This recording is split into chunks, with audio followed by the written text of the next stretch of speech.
Ettumanoor SMSM public library യുവവേദിയുടെ ആഭിമുഖ്യത്തിൽ വായനാ ദിനാചരണവും PN Manikkar അനുസ്മരണവും സംഘടിപ്പിച്ചു.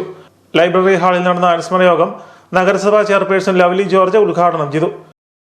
ഇന്ന് നമുക്ക് ഇല്ലാതെ പോയ ഒരു കാര്യവും വായന തന്നെയാണ്. നമുക്കെല്ലാവർക്കും അറിയാം, പുസ്തകം ഒരു ഗുരുവാണ്. പുസ്തകം വായനയിലൂടെ നമ്മൾ അന്ധതയിൽ നിന്ന് പ്രകാശത്തിലേക്ക് വരുന്നത് പോലെയാണ് ഓരോ പുസ്തകവും നമുക്ക് തരുന്നത്. നമ്മുടെ പണിക്കർ സാർ ഗ്രന്ഥശാലകൾ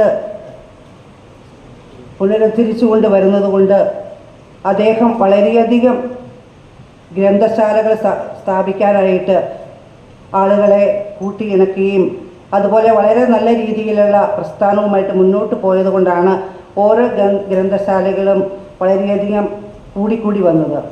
നമുക്കെല്ലാവർക്കും അറിയാവുന്ന ഒരു കാര്യമാണ്, ഇന്ന് നമ്മുടെ സമൂഹത്തിൽ കുട്ടികളെല്ലാം പുസ്തക വായന നമ്മുടെ സ്കൂൾ തലത്തിൽ തന്നെ കുട്ടികളെ വായനാശീലം വളർത്തിക്കൊണ്ട് വരേണ്ട ഒരു സാഹചര്യത്തിൽ ഇന്ന് കുട്ടികൾ ആ ശീലം ഇല്ലാതെയായിക്കൊണ്ട് പോകുന്ന ഒരു കാലഘട്ടത്തിലേക്ക് മാറിയിരിക്കുകയാണ്. Library president G. പ്രകാശ് അധ്യക്ഷത വഹിച്ചു.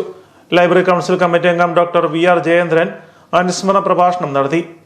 PN മണിക്കറുടെ ഛായാചിത്രത്തിന് മുമ്പിൽ ഭദ്രദീപ പ്രകാശനും പുഷ്പാർച്ചനയും നടത്തി. N. അരവിന്ദാക്ഷൻ നായർ, സെബാസ്റ്റ്യൻ വലിയകാല, P. രാജീവ് തുടങ്ങിയവർ പ്രസംഗിച്ചു.